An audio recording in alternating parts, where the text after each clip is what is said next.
Bonjour, bonjour, c'est Kay Tarot, j'espère que vous allez bien. Bienvenue à vous dans cette guidance sentimentale intemporelle. On va aller voir si cette personne pense à vous et comment. Alors, avant de commencer, je voulais vous remercier infiniment du fond du cœur pour votre soutien, pour votre bienveillance, pour vos jolis commentaires, vos jolis messages, votre gentillesse, que ce soit voilà sur la chaîne, par mail, en consultation. Voilà, je voulais vous remercier aussi pour vos abonnements, vos partages, voilà, vos commentaires, parce que on est bientôt aux 5000 abonnés. Donc voilà, ça me touche énormément et je voulais vous en remercier parce que c'est grâce à vous. Je suis vraiment touchée de voir que ça vous plaît, de voir que ça peut vous aider. Et voilà, ça me motive à continuer. Donc, merci encore une fois. Alors, pour la guidance, du coup, on va revenir à ça. J'ai pris des animaux. Donc, vous pouvez choisir en premier l'éléphant, en deuxième le canari, en troisième le renard. S'il y a plusieurs tas qui vous appellent, comme d'habitude, vous pouvez aller les voir. Il y a peut-être des messages à recevoir. Et puis voilà. Je vous laisse choisir et je vous dis à tout de suite pour votre guidance. Aujourd'hui, cette vidéo est en partenariat avec Présage, la première application de voyance française créée en 2016. Donc Présage, c'est une petite équipe d'une dizaine de voyants qui sont triés sur le volet et qui vont répondre à toutes vos questions. Les réponses sont toujours de vive voix et sous 24 heures. Et puis en plus, vous gardez l'historique de vos échanges. Vous pouvez aussi demander des consultations au téléphone ou en visio avec le voyant de votre choix. Et ce dernier vous rappellera dans l'heure. Voilà. Enfin, sachez qu'en cliquant sur le lien et en téléchargeant l'application, vous soutenez directement la chaîne et mon travail. Bienvenue à vous qui avez choisi le premier tas, l'éléphant. Alors, on va aller voir comme d'habitude les énergies de la relation pour voir si ça résonne. Si ce n'est pas le cas, c'est peut-être que ce tas n'est pas pour vous. Dans ce cas-là, vous pouvez aller en voir un autre. Et puis, c'est une guidance générale. Donc, vous prenez ce qui résonne et vous laissez le reste de côté. Et puis, si vous voulez approfondir, je propose des guidances privées, soit sur l'application Présage qui est partenaire de cette vidéo où je vous rappelle dans l'heure, soit via mon adresse mail. Et vous avez toutes les infos en barre de description. Alors,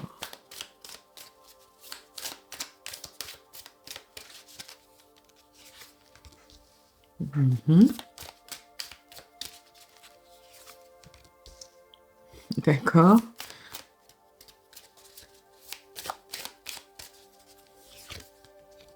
Bon.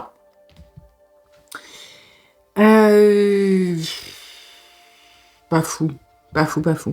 Alors, pour moi, on est sur une relation qui est terminée. Terminée ou alors grosse distance, mais on est quand même sur quelque chose qui a été assez clairement affiché. C'est-à-dire que c'est pas une personne qui, pour moi, a mis de la distance petit à petit et où vous vous retrouvez là, par exemple, avec moins de nouvelles. Hein. C'est-à-dire qu'il y a quand même eu au moins une validation dans les faits ou l'expression de cette prise de distance. C'est-à-dire que ça peut être quelqu'un qui vous a dit voilà, je ne souhaite pas qu'on continue comme ça. Ou alors, j'aimerais qu'on revienne à l'étape d'avant. Ou alors, c'est fini, tout simplement. Hein. Mais vous voyez, il y a quand même quelque chose de... Et ça a été stoppé, pour moi. Et ça a été stoppé assez clairement. Alors après, on met les mots qu'on veut. Hein. C'est pas forcément nous deux, c'est fini. Ça peut être très bien du genre, écoute, je me sens pas prêt à m'engager, pas prêt ou pas prête à m'engager, donc je préférerais qu'on reste comme ça pour le moment. Vous voyez, il n'y a pas spécialement en fait, il y a une distance, bien sûr, émotionnelle qui a été faite, mais il n'y a pas forcément de distance dans la matière ou de distance concrète. Alors peut-être que oui, vous avez moins d'échanges. Pour autant, j'ai pas spécialement l'impression que pour la totalité d'entre vous, il n'y ait plus du tout de communication. D'accord ? Pour certains, il y en a encore. Donc, on est sur voilà une espèce de séparation, de mise au point, d'arrêt. Voilà, ça peut être de break aussi hein, pour certains d'entre vous. On a la personne à qui vous pensez qui est un petit peu en train d'avancer ou de se reconstruire grâce à l'orgueil, grâce à la fierté, de voilà, moi c'est bon, j'ai pas besoin, j'avance, peut-être que je fais genre que ça ne m'atteint pas, je vais peut-être papillonner à droite à gauche, je suis... voilà, il y a un côté un petit peu arrogant pour le coup, à la personne, sur la personne à qui vous pensez, de je n'ai pas besoin de ça et finalement c'est pas plus mal, etc. J'ai quand même pas mal de mauvaise foi là-dedans. OK. J'ai beaucoup de fierté aussi de ne pas vouloir reconnaître peut-être qu'on s'est trompé, de ne pas vouloir reconnaître qu'on a eu tort, de ne pas vouloir reconnaître, que, bah, par exemple, vous pouvez peut-être, manquer ou des choses comme ça. J'ai énormément d'arrogance. Alors attention parce que pour certains d'entre vous, oui, il y a vraiment quelqu'un à qui vous manquez et qui est dans le déni ou ne veut pas le reconnaître. Pour d'autres, c'est très, très, très profond, hein. C'est-à-dire qu'on ressent surtout la fierté. Est-ce que le sentiment de manque et de «je me suis trompé», il est réellement présent? Moyen, d'accord? Vous êtes dans une espèce d'attente, alors, oui et non. C'est-à-dire que vous êtes pas en train de vous morfondre de «la personne va revenir» et cetera, machin. C'est plus, moi je vous sens comme dans l'énergie du 4 d'épée, vous êtes immobile, vous êtes à l'arrêt parce que ça ne dépend pas de vous. Ça ne dépend plus de vous, voilà, si la personne a pris sa décision, bah, vous êtes un petit peu immobile. Ça veut pas dire que vous attendez réellement la personne. Pour moi, vous avez pas forcément renoncé complètement, mais vous êtes pas dans quelque chose non plus de subi. Vous êtes plutôt, bon, bah, c'est comme ça, c'est la vie, hein. Donc peut-être que vous avez repris du poil de la bête, peut-être que la distance, séparation, etc., elle a été faite il y a un petit moment. Alors un petit moment, ça peut faire des mois, ça peut faire quelques semaines, ou ça peut faire quelques jours, et les premiers, vous étiez abattus, et maintenant, vous avez repris du poil de la bête. Pour moi, vous êtes plus, on va dire, un petit peu résigné de, bon, bah voilà, c'est comme ça, hein, on peut rien y faire, et ben, tant pis. Donc, on est sur deux personnes qui, à leur manière, chacune de leur côté, essaient quand même d'avancer, du coup, séparément. Là, on va être dans la fuite ou la consommation, le social, etc. Vous, vous êtes plutôt dans le côté, bon, bah, il n'y a rien à faire, et ben, j'avance. Voilà. Voilà où on en est. Ok. Du coup, on va aller voir si cette personne pense à vous et comment. Alors.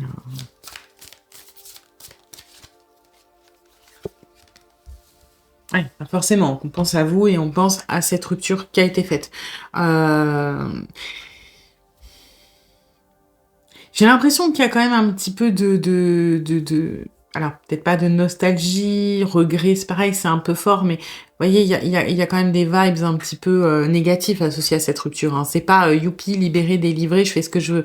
Il y a quand même un poids associé à cette rupture. Alors il n'est pas transcendant, on va pas se mentir, on n'est pas sur quelqu'un qui est réellement au bout de sa vie, mais il y a quand même cette énergie, un petit peu de poids, de deuil qui est associée à la rupture. Donc on pense à vous, et effectivement, bah, on y pense avec ce poids, donc ça va être plutôt dans les potentiellement il ou elle me manque, je pense à lui ou à elle, des choses comme ça. Après, on n'est pas très très poussé dans les regrets, les remords, pas à ce stade encore, hein. Encore une fois, on n'est pas abattu par la situation.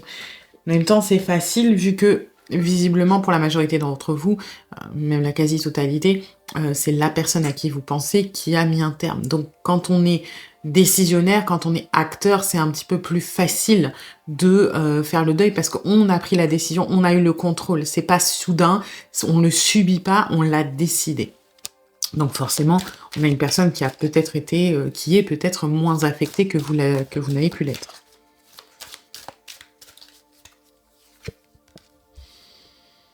On n'a pas complètement...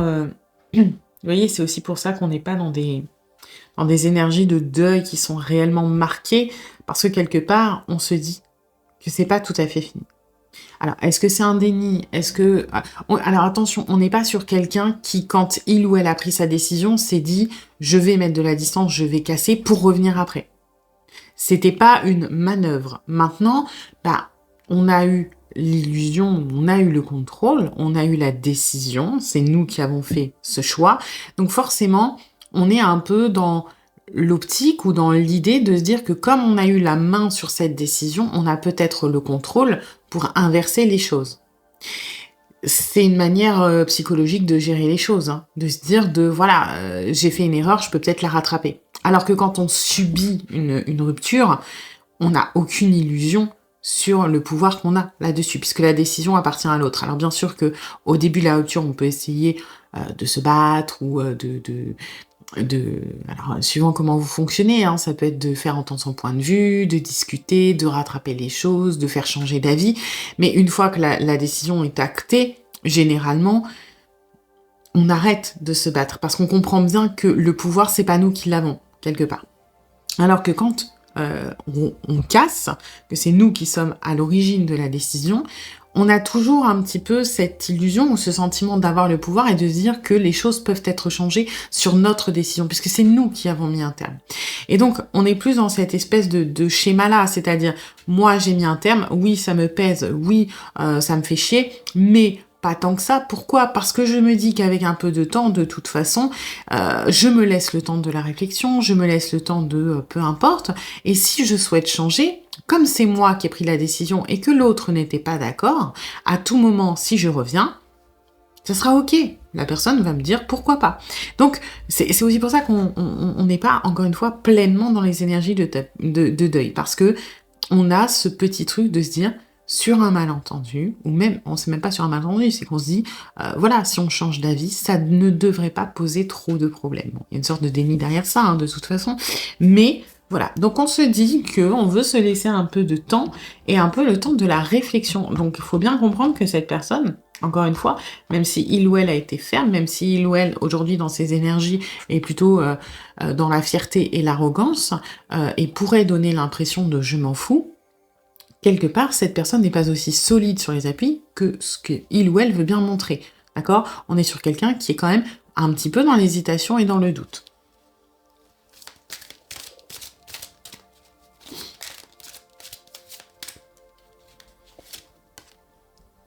Ouais, vous voyez? On pense à la réconciliation, on pense au pardon, on pense à plein de choses de ce type-là. Donc après, est-ce que c'est pour nous rassurer, pour nous permettre de faire le deuil, ou est-ce que on est vraiment dans des énergies de j'ai fait une connerie? Pour moi, c'est plutôt une manière de faire passer le deuil plus de manière plus légère, parce que finalement, on enlève un petit peu le côté définitif qui fait peur en se disant que on peut peut-être se réconcilier, on peut peut-être faire réparer les choses. Encore une fois, pour moi, on n'est pas, on n'est pas sur quelqu'un qui, je préfère être honnête, hein, on n'est pas sur quelqu'un qui est réellement au bout de sa vie dans les remords et les regrets d'avoir mis un terme. D'accord? On n'en est pas à ce stade. Oui, on doute. Oui, on se dit que on aimerait se réconcilier dans un futur proche, que on est en train de négocier un petit peu. De voilà, c'est pas parce qu'on est séparés qu'on doit plus se parler, et puis peut-être qu'on peut trouver une alternative de, je sais pas, relation sex-friend, quelque chose comme ça. Vous voyez? On est dans la négociation. C'est pour ça que les sentiments sont pas encore très tranchés. On peut pas être dans le remords et dans le regret et dans le désespoir si on croit encore, et si on est convaincu qu'il y a une chance de changer les choses. En fait, on évite le deuil, parce que dans la tête de cette personne, on ne vous a pas encore perdu, c'est nous qui commandons. On est dans la voiture, on a le volant, si on a envie de faire demi-tour, rien ne nous en empêche, vous voyez? C'est un peu ça la mentalité. Et ça veut pas forcément dire que vous êtes acquis ou acquise, hein, c'est plus un réflexe normal.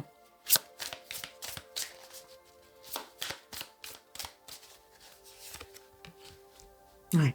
Et là, on est coincé avec l'arrogance. C'est un peu ce que j'avais au début, c'est-à-dire que on est sur quelqu'un qui se questionne pas tant que ça, qui n'a pas, qui n'est pas non plus dans les remords et dans les regrets. Donc certes, parce qu'on a l'illusion de se dire qu'on peut faire demi-tour, mais aussi parce que il y a cette fierté de je veux pas revenir en rampant. Je veux pas m'excuser, je veux pas dire que j'ai fait une connerie. Moi, j'ai une réputation à tenir, j'ai une image à tenir. Donc oui, bien sûr qu'au fond de moi, je souhaite qu'on se réconcilie. Bien sûr qu'au fond de moi, j'espère que le temps fera les choses, qu'on va me pardonner, qu'on va pouvoir se rapprocher, etc. Mais en attendant, moi, je reste campée sur mes positions. Hop, j'ai décidé non, je serai la personne intransigeante, je suis celui ou celle qui a mis un terme et je vais m'y tenir quelque part.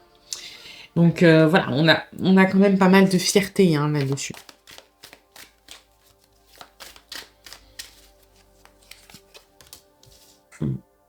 N'empêche qu'on va essayer de se renseigner. Hein. On va pas. Donc vous pouvez, si vous êtes encore en contact avec cette personne, on va peut-être essayer d'avoir des infos. C'est-à-dire, et toi, depuis nous deux, est-ce que tu as vu quelqu'un? Est-ce que quelqu'un te drague? Est-ce que tu t'es allé sur les applis? Est-ce que, vous voyez? Donc ça peut être soit comme ça, soit indirectement, via les réseaux, via les amis communs. Comme on n'est pas capable de mettre cette fierté de côté, comme on n'est pas capable de se dire que voilà, on a envie, nous, de reprendre contact, on va passer par des moyens détournés. Et on est déjà en train, en fait, de se poser ce genre de questions. C'est là où on voit qu'on n'est pas si solide que ça. C'est que c'est l'image que l'on veut donner. Certes, c'est ce que l'on pense, oui, Mais au final, dans les actions, on pense aussi à savoir comment ça se passe pour vous. Est-ce que vous avez quelqu'un? Est-ce que vous êtes toujours disponible? Est-ce que, vous voyez? Et donc ça, quelque part, et là, c'est pas du narcissisme, c'est pas de l'ego, c'est pas je veux savoir parce que ça me fait plaisir de savoir que cette personne m'aime encore. Non, il y a une inquiétude derrière ça. Donc, certes, on va pas vous le dire, mais, vous voyez, on est beaucoup moins solide que ce que l'on veut faire croire. Hmm. On espère quelque part que et là c'est assez prétentieux, mais bon, ça me fait rire, c'est un moyen de se protéger. Quelque part, on espère qu'on s'est pas trompé quand on se disait que vous étiez fort attaché. Voilà. On est en train de se dire, j'espère que j'ai pas. J'ai l'impression qu'on doute aussi, parce que vous êtes immobile. Faut pas oublier que vous êtes immobile, hein. C'est-à-dire que vous cherchez pas spécialement à récupérer cette personne. Vous cherchez pas spécialement à vous battre pour cette personne. Vous êtes plus en soi, dans le respect de la décision, hein. Et donc, on est en train quand même de se poser des questions de est-ce que il ou elle était aussi attaché que ce que je le pensais? Est-ce que là, c'est pas en train de tourner dans une direction qui ne me plaît pas trop? Vous voyez? Donc, malgré cette apparence, on est quand même beaucoup plus fragile que ce que l'on veut montrer. Ouais. Bon, on se protège dans l'ego, on se protège dans le contrôle, quoi qu'il arrive, hein. C'est-à-dire que oui, bien sûr que on veut savoir si vous avez quelqu'un, bien sûr que on est en train de se dire merde, je vais peut-être perdre cette personne. Pour autant, c'est pas encore suffisamment dangereux pour se remettre en question. Donc on va combattre ça avec la fierté, avec l'ego, avec le côté un petit peu peut-être papillonner ailleurs, peut-être vous parler d'autres personnes pour piquer la jalousie. Pourquoi? Parce qu'on veut avoir vraiment le contrôle, on veut avoir l'ascendant, on veut s'affirmer, on veut pas subir en fait la relation, on va pas subir la séparation. Jusqu'à maintenant, c'est nous qui en sommes initiateurs ou initiatrices, c'est certainement pas pour la subir.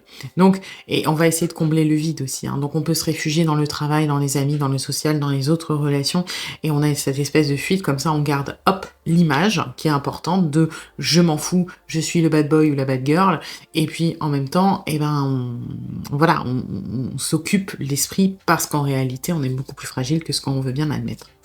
Voilà. J'espère que cette guidance vous aura plu, vous aura aidé. Si c'est le cas, n'hésitez pas à liker, à partager, à commenter, à vous abonner. Et puis moi, je vous dis à bientôt pour une nouvelle guidance. Bienvenue à vous qui avez choisi le deuxième tas, le canari. Alors, on va aller voir comme d'habitude les énergies de la relation pour voir si ça résonne. Si ce n'est pas le cas, c'est peut-être que ce tas n'est pas pour vous. Dans ce cas-là, vous pouvez en voir un autre. Et puis, c'est une guidance générale. Donc, vous prenez ce qui résonne et vous laissez le reste de côté. Et puis, si vous voulez approfondir, je propose des guidances privées, soit sur l'application Présage qui est partenaire de cette vidéo, où je vous rappelle dans l'heure, soit via mon adresse mail. Et vous avez toutes les infos en barre de description. Alors...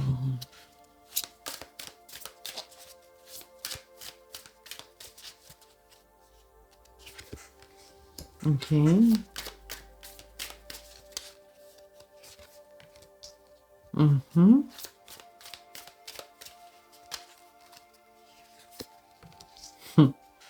Bon, on est sur un début. Alors, un début, ça veut pas forcément dire que vous avez rencontré la personne la semaine dernière.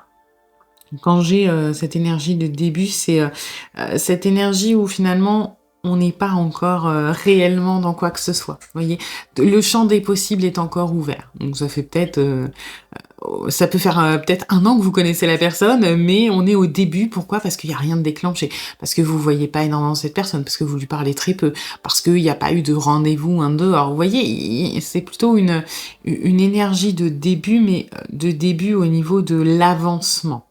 Et bien sûr que pour la plupart d'entre vous, ça va être lié à une petite période par rapport au temps où vous connaissez cette personne, mais pour d'autres, ça peut faire plus longtemps. C'est juste une énergie de vraiment des prémices de la séduction. On n'est même pas dans les prémices de la relation, on est prémices de séduction.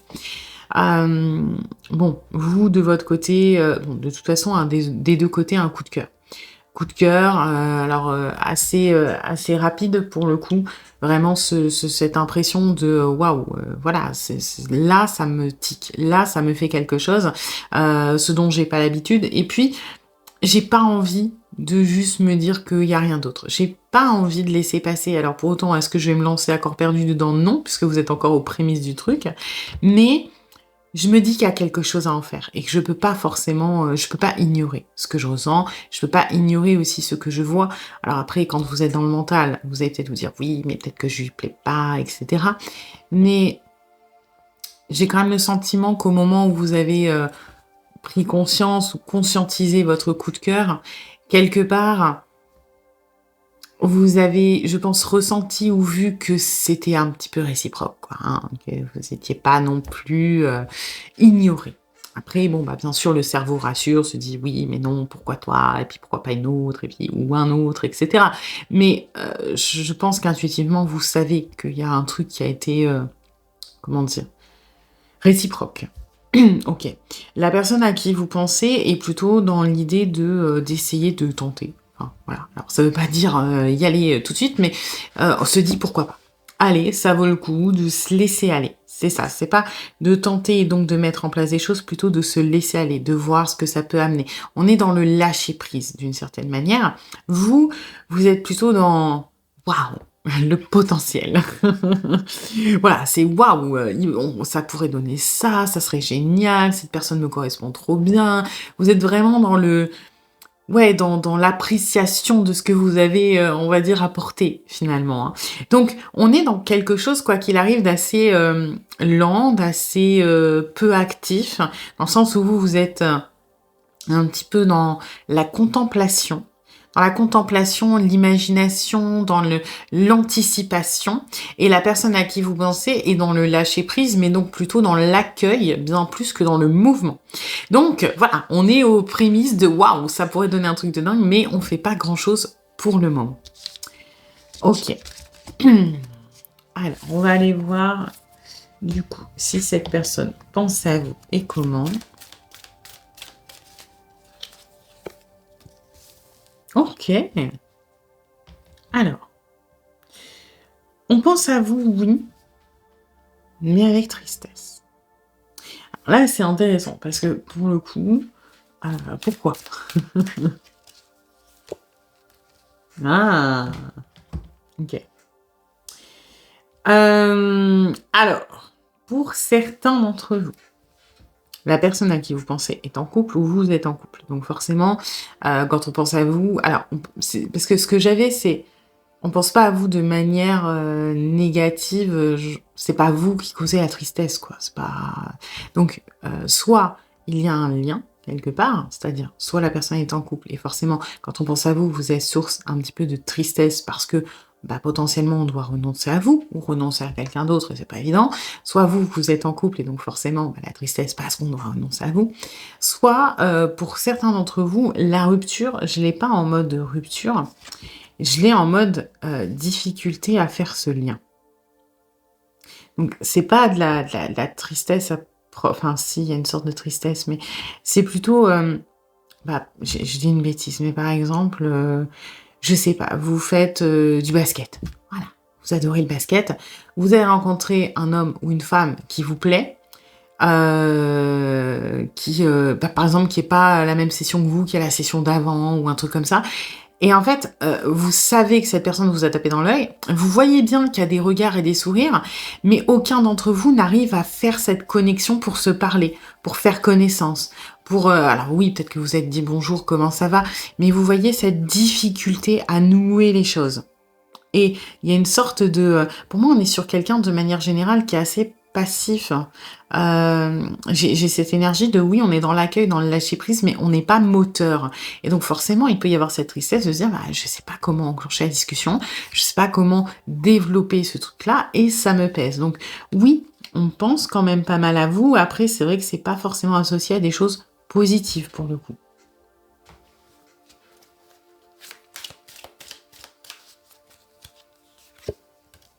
Mmh. Ouais. Le potentiel, hein, on en parlait, un peu comme vous. Cette image-là, moi,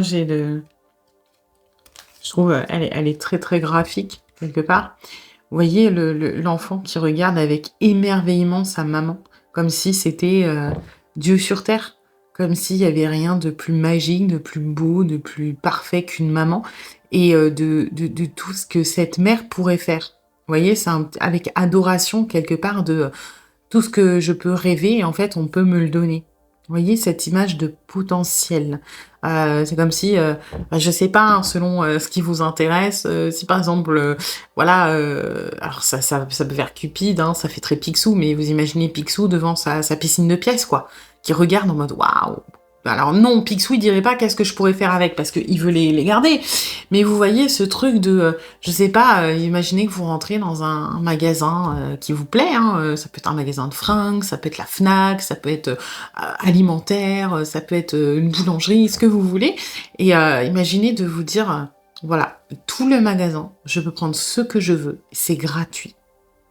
Vous voyez ce sentiment de: «Waouh, le champ des possibles!» Bah, c'est un peu ça. Quand on pense à vous, oui, il y a la tristesse parce qu'on peut-être qu'on sait pas faire comment faire le lien. Peut-être qu'on doit renoncer pour une raison quelconque, mais quand on pense à vous, on voit ce champ des possibles, de tout ce qui serait possible de faire, d'envisager avec vous. L'amour, bien sûr, mais pas que. Ça peut être la connexion, ça peut être les discussions, ça peut être le futur. On n'est pas dans la projection matérielle de marier, faire les enfants, les chiens, les gamins, les machins. Non, c'est plutôt de à quel point on serait bien et qu'on pourrait faire tout et n'importe quoi ensemble, ce serait génial. Vous voyez? Et ça peut être des trucs cons, hein, faire un pique-nique, partir en vacances, aller au resto. Voilà, quand on pense à vous, on a cet imaginaire, on sait même pas quoi en faire, en fait. Si demain vous arrivez, dans, je sais pas, le plus grand supermarché que vous connaissez où il y a, tous les rayons possibles et imaginables, on dit, vous pouvez prendre tout ce que vous voulez, gratuitement, mais vous allez être limite un petit peu, immobile et assommé par la possibilité de choses que vous saurez même pas par où commencer et que ça se trouve,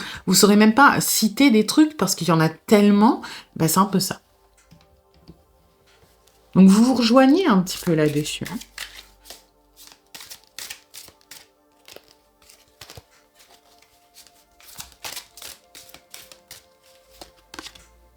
Mmh. Bon, après, on a forcément un côté beaucoup plus terre à terre et qui revient un petit peu en résonance avec celui-là, beaucoup plus terre à terre, beaucoup plus matériel de bon, bah, OK, ouais, le champ des possibles, c'est cool. Mais dans la réalité, on en est où? On en est nulle part. Voilà. Et là, il y a ce côté peut-être, bah, tout de suite très rationnel, d'une personne qui peut-être manque un peu de confiance en soi, manque de courage et je dis ça sans aucun jugement, hein, c'est pas du tout péjoratif, mais voilà, ça peut être de la timidité, de: «Bah, ouais, moi je pense à cette personne, je me dis que ça serait génial de lui, lancer la discussion, qu'on échange un peu plus en dehors du cadre dans lequel on se connaît». Mais bah, de manière, terre à terre, je sais pas trop comment faire quoi, de manière terre à terre, ça c'est beau, hein, mais c'est un rêve. Parce que, ben, je sais pas trop, comment m'y prendre et donc on arrive à cette tristesse, hein.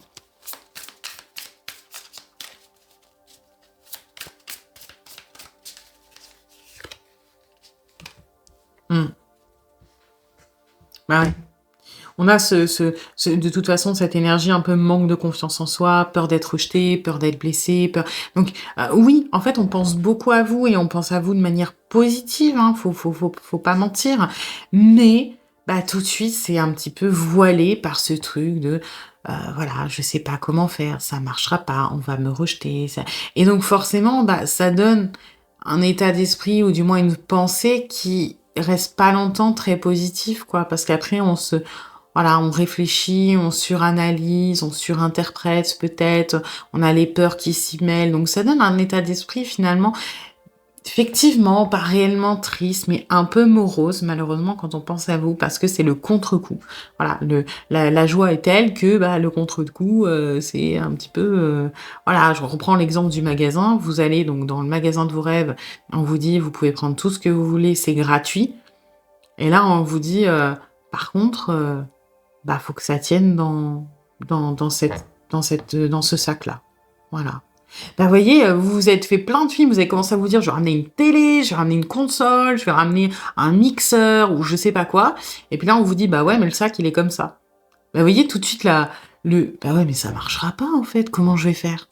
Vous voyez, c'est dans votre tête, ça va être tout de suite l'ascenseur émotionnel. Pourquoi? Parce que la montée était tellement haute que forcément la chute est un petit peu rude. Bah, là, c'est un peu pareil. Waouh, on peut tout faire, hein, mais bah, comment on le fait, on ne sait pas. Voilà. Alors, après, j'ai l'impression que vous êtes quand même pas mal en arrière-plan dans les pensées, vous revenez souvent, hein. Mmh. On n'a pas en fait, vous êtes source un petit peu d'angoisse, quelque part. Parce que oui, on pense beaucoup à vous, on pense à vous avec beaucoup de tendresse, avec beaucoup de, oui, de tendresse, parce que bon, finalement, vous connaissez pas plus que ça pour l'instant. Mais, bah, ouais, en continu, bah, ça fait beaucoup, je ressasse, je c'est un fil continu, mais malheureusement, c'est un fil continu qui est beaucoup plus majoritairement dans les angoisses, dans le «je refuse» de m'emballer aussi, hein. Il y a une certaine, alors c'est pas pudeur, mais une certaine protection, une certaine anticipation de toute façon, ça va échouer parce que je sais pas comment lancer le truc, je sais pas comment faire ci, je sais pas comment faire ça, je vais me faire rejeter. Donc à quoi bon m'emballer? Vaut mieux que, bah, je reste résignée, vaut mieux que je me dise que ça fonctionnera pas. Pourquoi? Bah, parce que comme ça, au moins, je serai pas déçue. Donc on a quand même ce truc un petit peu c'est dommage, un petit peu lourd, un petit peu, voilà, un petit peu, hein, dense. Alors c'est pas non plus la fin du monde, hein. On a quand même, vous voyez, ce combat intérieur où bien sûr qu'il y a une partie qui est un petit peu résignée, mais l'autre qui souhaite encore y croire et se battre. Et puis, bah, on est bien avec vous, en fait. On peut pas s'empêcher de se dire que, bah, oui, mais Heu et c'est pour ça qu'on bouge pas et qu'on accueille parce que finalement, on voit le champ des possibles, on a envie. Après, on se fait peur, donc on stresse, on se dit que c'est pas possible. Mais on se dit que, bah, OK, bah, c'est pas nous qui allons faire le pas parce qu'on va se prendre un vent. Pour autant, on ferme pas la porte parce que si on peut nous faciliter la tâche, franchement, on prend, hein. Parce qu'on peut pas on n'a pas non plus envie de renoncer à ça parce qu'on n'a pas non plus de raison de le faire. Tant qu'on fait rien, la relation, elle est possible. Donc tant qu'elle est possible, pourquoi fermer la porte? Donc on est un petit peu dans cet entre-deux-là, hein, je trouve. Donc c'est pas négatif. Par contre, c'est vrai que si, vous avez besoin, vous avez envie du moins que les choses se lancent, il va falloir que vous lanciez peut-être un petit peu vous la machine, parce qu'on est sur quelqu'un qui réfléchit beaucoup, qui se freine beaucoup, qui est clairement pas fermé, hein, au contraire, mais qui sera pas moteur, encore une fois. Donc si vous voulez maximiser les chances, au moins faire des bons gros appels de phare, ce sera pas mal. Voilà. Eh bien écoutez, j'espère que cette guidance vous aura plu, vous aura aidé. Si c'est le cas, eh bien n'hésitez pas à liker, à partager, à commenter, à vous abonner. Et puis moi, eh bien je vous dis à bientôt pour une nouvelle guidance. Bienvenue à vous qui avez choisi le troisième tas, le renard. Alors, comme d'habitude, on va aller voir les énergies de la relation pour voir si ça résonne. Si ce n'est pas le cas, c'est peut-être que ce tas n'est pas pour vous. Dans ce cas-là, vous pouvez en voir un autre. Et puis, c'est une guidance générale. Donc, vous prenez ce qui résonne et vous laissez le reste de côté. Et puis, si vous voulez approfondir, je propose des guidances privées, soit sur l'application Présage qui est partenaire de cette vidéo où je vous rappelle dans l'heure, soit via mon adresse mail. Et vous avez toutes les infos en barre de description. Alors, ok. Mhm.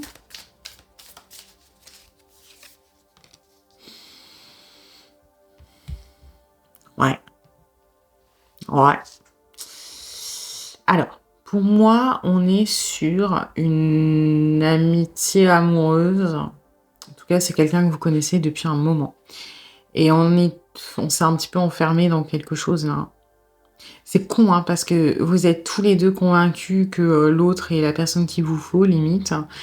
Et pour autant, ça n'avance pas. Pourquoi? Parce que vous, j'ai l'impression que vous visez plutôt la pérennité. Alors, est-ce que c'est parce que vous avez peur de perdre, que vous osez pas lancer les choses plus que ça dans la séduction?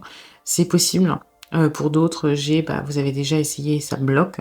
Donc votre but principal, c'est de pérenniser. C'est vraiment de faire en sorte que ça dure, parce que vous voyez pas votre vie sans cette personne, de toute façon, quoi qu'il arrive.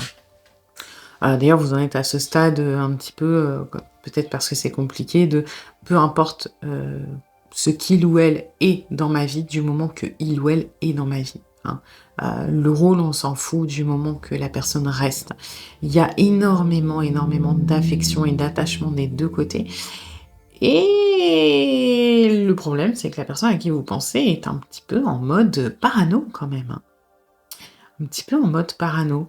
Hem, En fait, j'ai l'impression que c'est quelqu'un qui a énormément de mal à faire les choses, sérieusement. Alors, quand je dis sérieusement, ça veut pas dire que c'est quelqu'un qui papillonne, loin de là.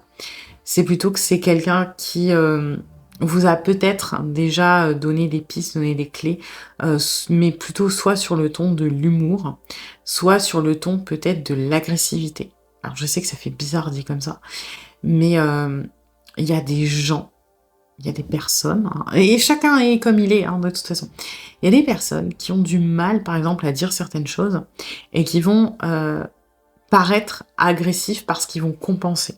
C'est-à-dire que, par exemple, vous avez des personnes qui ont énormément de mal à dire «je t'aime» et pour qui c'est, être tellement vulnérable qu'il faut, voilà, en gros, je baisse le bouclier, mais je vais mettre un coup d'épée derrière pour être sûr qu'il m'arrive rien. Donc ça peut donner des trucs du genre: «Je t'aime connard» ou «Je t'aime connasse». C'est spécial, on est d'accord. Mais pourquoi? Parce que le «je t'aime» met une telle vulnérabilité que le connard ou le connasse ou l'insulte qu'il y a derrière, alors, on va pas non plus partir dans des trucs complètement, mais vous voyez la pique, le contre-coup, l'attaque qui est derrière compense en fait la vulnérabilité et la personne va se sentir, toujours très, très mal à l'aise, hein, faut dire ce qui est, mais va être capable de dire ce genre de choses dans ces conditions. Vous voyez? Et on est un peu sur ce type de profil. Alors, c'est pas pour autant que ça vous est arrivé tel quel, d'accord? Mais, moi, ce que je vois, c'est que quand cette personne va se livrer, soit, quelque part juste après, il y a une sorte de mutisme ou alors vous allez sentir que la personne se referme parce que, c'est très compliqué à gérer, soit on va partir sur de la rigolade ou de l'agressivité, encore une fois, ça peut être une pique, un truc pour en fait, minimiser ce qui est dit avant. D'accord? Donc ça peut donner des trucs du genre, heu, par exemple: «Je t'offre un cadeau», mais un beau cadeau, hein. «Je t'offre, tiens, je sais pas, une bague», voilà, si c'est un homme et vous êtes une femme, «Je t'offre une bague» et tout de suite après, je vais te dire, «Mais bon, on n'est pas amoureux, hein, de toute façon, voilà», ou alors, un truc du genre: «Ah bah écoute, c'est pour que tu sois plus belle parce que tes mains, elles sont pourries, elles sont ridées». Vous voyez? Le truc de je minimise l'importance de mon geste, je minimise l'importance de mes paroles parce que j'arrive pas. Parce que j'ai peur d'être rejetée, j'ai peur d'être moquée, j'ai peur d'être vulnérable et du coup, bah, ça donne ce truc un peu particulier où vous, en plus, bon, bah, vas-y, prends-toi le demi-compliment ou la demi-déclaration dans la tronche sans sourciller avec la demi-coup de machette derrière la tête, voilà, c'est un petit peu particulier. Bon, c'est pas forcément à ce point dans l'agressivité ou dans le côté, voilà, sec, ça peut être juste, voilà, je fais des trucs et après je me terre dans mon mutisme et je lâche plus rien. Pourquoi? Parce que, bah, je veux ou alors je change de sujet, je veux minimiser ce que je dis. OK, alors on va aller voir si cette personne pense à vous et comment. Ouais, bien sûr. Bien sûr qu'on pense à vous. Elle est belle cette carte. En fait, elle est belle parce que je trouve qu'elle représente exactement ce qu'on a. Oui, on a cet espoir-là, mais tout est gris, tout est terne, tout est, enfin, c'est vraiment la lumière dans l'obscurité, vous voyez? Et c'est un peu ça. Et en plus, vous voyez, là, je pense qu'à la base, c'est censé symboliser, le sol avec de l'herbe et qu'on parle de la nuit et c'est une étoile qui brille. Là, moi, je sais pas pourquoi, hein, ça m'a appelé, j'ai vu un électrocardiogramme et heu, quand on pense à vous, en fait, c'est vous voyez, c'est, bah, la vie est plate, la vie est monotone, la vie est bof et quand on pense à vous, bam, il y a cette lumière et puis il y a le cœur qui revit et puis après, bon, bah, on a peur, alors on se recalme. Puis vous voyez, c'est un peu comme ça qu'on pense à vous. Vous faites, battre son cœur littéralement, quoi, vraiment vous oui, il y a l'espoir, vous en fait, vous portez, peut-être sans vous en rendre compte, cette personne. Mais porter pas dans le sens, c'est un poids, c'est que vous, vous êtes heu, un soutien, vous êtes une motivation, vous tirez vers le haut cette personne. Mais encore une fois, c'est pas forcément conscient et on se sent bien quand on pense à vous, on se dit: «Bah ouais, bah, je deviens une meilleure version de moi-même. Je deviens meilleure grâce à lui ou elle. Pourquoi? Parce que ça me fait du bien, parce que je me sens mieux, parce que j'ai envie de faire des efforts, parce que j'ai envie de m'améliorer pour être à la hauteur, pour le ou la rendre fier, etc. C'est très très beau ce qu'on pense de vous, hein, quand on pense à vous. On pense pas mal à vous, oui. Je dirais pas tout le temps. C'est pas non plus omniprésent. Par contre, quand on pense à vous, c'est très intense. Voilà. Et c'est très beau.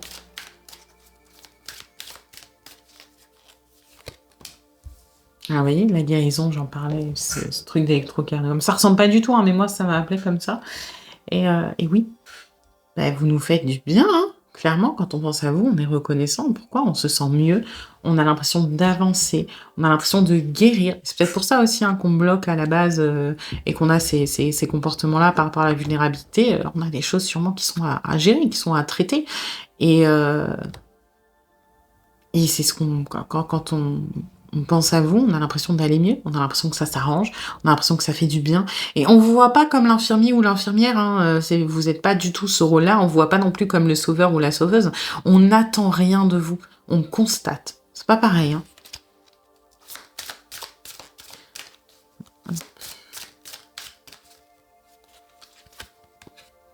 Hmm. Bon, par contre, faut pas le dire. Faut pas en parler. On n'a pas en...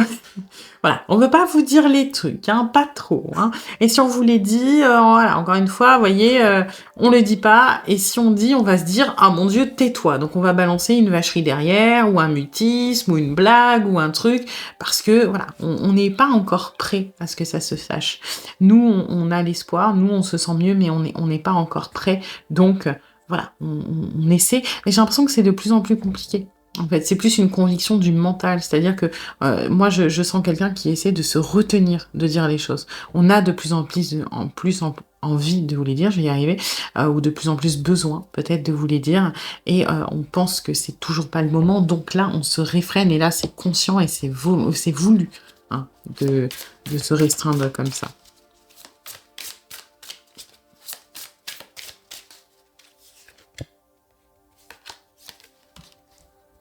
Mm. Euh, Là, c'est un peu particulier, parce que, si vous voulez, on n'a pas envie de... Alors, comment vous dire ça? On n'a pas envie de vous faire... alors, c'est pas espérer, c'est pas vraiment ça. C'est que ce qu'on pense, quelque part, c'est qu'on n'est pas forcément... Alors, c'est pas non plus à la hauteur, mais qu'on ne saurait pas ce qu'il y a de plus positif pour vous, notamment parce que oui, on guérit, oui, vous nous faites du bien, mais est-ce que nous, on vous apporte autant? On n'est pas sûr. Est-ce que nous, on a les épaules de vous apporter autant? Pas vraiment. On se voit quand même comme quelqu'un de cassé, potentiellement. Et on a, en fait, quelque part, pourquoi on s'engage pas, pourquoi on lance pas? Bon, on n'est pas tout à fait prêt ou prête, hein, ça c'est clair, mais on n'est pas à la hauteur. En fait, on a envie de vous rendre. On sait que vous ne donnez pas, que c'est naturel tout ce que l'on reçoit de vous, mais on a envie de vous le rendre à la hauteur de ce que vous nous avez apporté. Et du coup, on se met quand même pas mal la pression, quelque part, hein. Et moi, j'ai un petit peu... Alors, je pense que c'est une excuse mais on n'est pas assez bien pour vous. Voilà. Bon, encore une fois, je pense que c'est plus une excuse parce que la réalité, c'est qu'on n'est pas prêt ou pas prête et qu'on essaie de rationaliser les choses en se disant ouais, non, de toute façon, je suis pas assez bien, il ou elle mérite mieux, ce serait que de l'emprisonner, que de le garder ou de la garder pour moi, etc. Donc, c'est un peu une disquette, hein, on va pas se mentir, c'est plus, voilà, on essaie de trouver des raisons. Mm. On a peur de vous perdre quand même, hein, j'ai l'impression qu'on est en train d'y réfléchir de plus en plus sérieusement à à ce potentiel, à cette idée de passer à autre chose, à l'étape supérieure. Et du coup, là, pour la première fois, on a les premières angoisses de la perte qui arrivent. C'est-à-dire, oui, quelque part, la relation, elle va se transformer d'une manière ou d'une autre, et on va perdre. Quoi qu'il arrive, hein. C'est-à-dire que, parce que là, on est un petit peu dans la fatalité. Si la relation se transforme de manière positive, c'est très très très bien, hein, tant mieux. Et dans ce cas-là, les pertes, elles sont minimes, mais il y a quand même des pertes, hein. C'est-à-dire que, en fait, si vous voulez, pourquoi la personne n'est pas prête? Parce que à ce stade, on estime que la transformation de la relation ne nous fait pas trop peur. On se dit que, en vrai, on est assez confiant là-dessus. Ce qui nous fait peur, c'est la pérennité. C'est qu'on se dit nous, on ne sera peut-être pas capable de durer. On va peut-être prendre peur à un moment et si on fait marche arrière, alors ce sera la fin. C'est pour ça qu'on freine aujourd'hui. Parce que dans notre tête, si on cède, si on avance, oui, bien sûr que ce sera génial, bien sûr que ce sera super, mais on sent que on va pas tenir le choc, on va pas tenir bon sur la durée. Donc, à un moment, on va vouloir, malheureusement, on va saboter. Et là, on sait qu'il y aura pas de retour arrière, qu'il y aura une perte parce qu'on va vous perdre définitivement. Et c'est ça qui angoisse. C'est pas tant le rejet, c'est pas tant le fait que vous puissiez ne pas être d'accord. Je pense que cette personne le sait, au fond de lui, au fond d'elle, que bien sûr que ça peut fonctionner, que ça marchera la transformation. C'est le après qui fait peur. Et c'est, encore une fois, le regard que l'on a sur nous, la vision que l'on a de nous-mêmes, qu'on est cassé, qu'on peut pas être réparé, qu'on va faire de la merde, que c'est toujours comme ça que ça se finit, qu'on abîme ce qu'on touche. Vous voyez, il y a un regard qui est quand même très dur sur soi-même, hein. Du coup, on préfère pour le moment, oui, mettre ça de côté. Après, on pense quand même, on a encore une étoile hein, qui ressort. On pense de plus en plus quand même à la transformation de cette relation. Ouais, vous voyez, on a une autre fortune ici. Pour moi, ça fait peut-être un petit moment que ça stagne et là, on est aux prémices du déclic. Alors, pas de la mise en place, mais du déclic. On est en train de se dire que c'est ce que l'on veut. Et peut-être que jusqu'à maintenant, on s'interdisait de penser que c'était ce que l'on voulait. On est trop obnubilé par nous-mêmes, de je sais pas, je veux guérir, je suis pas prêt ou pas prête, etc. Et là, on est plus dans le je vis cet objectif et je vais travailler pour. Non, je suis toujours pas prêt ou pas prête, hein, on est d'accord. Mais là où avant, c'était je serai jamais prêt ou jamais prête, aujourd'hui, c'est je vais l'être et je vais faire en sorte de l'être. Pourquoi? Parce que j'ai cet objectif en vue, parce que je sais ce que je veux, parce que maintenant, oui, j'ai décidé, cette personne, elle est trop bien, on est bien ensemble, ça me fait du bien, j'évolue, je deviens une meilleure version de moi-même, je guéris même sans m'en rendre compte. Donc finalement, pourquoi je me résignerais alors que je suis en train de prendre le chemin vers ça? Eh ben non, moi j'ai envie d'emboîter le pas, j'ai envie d'y aller. Alors oui, j'ai peur, je ne peux pas m'engager maintenant parce que je ne suis pas sûre de tenir et je ne veux surtout pas perdre cette personne, je ne veux surtout pas saboter, mais je vais essayer de mettre toutes les chances de mon côté. Donc on est sur quand même quelqu'un qui est, et c'est la première énergie qui est sortie, qui est rempli d'espoir et qui est en train d'essayer de faire en sorte. Et ça c'est beau. Voilà. Eh bien, écoutez, j'espère que cette guidance vous aura plu, vous aura aidé. Si c'est le cas, eh bien, n'hésitez pas à liker, à partager, à commenter, à vous abonner. Et puis moi, eh bien, je vous dis à bientôt pour une nouvelle guidance.